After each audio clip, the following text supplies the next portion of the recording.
Alors, vous vous dites qu'afficher les rémunérations va provoquer une révolution sociale.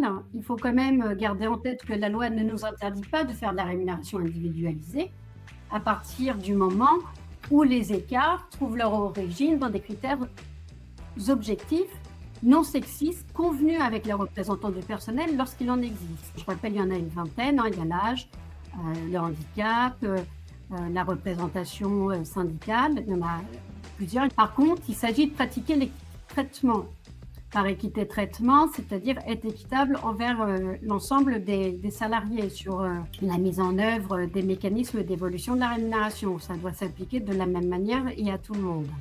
Le salaire, il est dans une certaine mesure librement fixé par l'employeur. On ne va pas tous être payés de la même manière. La loi nous impose néanmoins d'avoir une cohérence dans le traitement des rémunérations. Et donc, on doit s'employer à le faire en étudiant le positionnement de chacun de nos collaborateurs aux critères objectifs. Alors, j'en ai listé quelques-uns. Alors, il y a la compétence. On n'a pas tous la même compétence.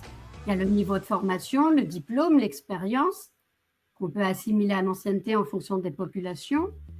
La quantité de travail fourni, les tâches plus larges pour un poste de travail identique, la technicité particulière développée par une personne, le parcours professionnel qui peut être complètement différent entre les salariés, la performance rémunérée par une prime qui explique également un écart, le passé disciplinaire, on peut en tenir compte, et même toutes les sanctions disciplinaires, et la qualité du travail fourni, l'effort, il ne faut pas oublier que la rémunération est individualisée au regard de la qualité du travail fourni, c'est-à-dire de la rémunération au mérite. Il y a aussi des critères qui sont liés à des causes extérieures. On les vit actuellement avec la pénurie de candidats. On a tendance à embaucher à des salaires plus élevés par rapport aux salariés en poste. Donc on crée des écarts, mais qui se légitiment sur ce critère-là, c'est-à-dire le coût de l'inflation et les dates d'embauche.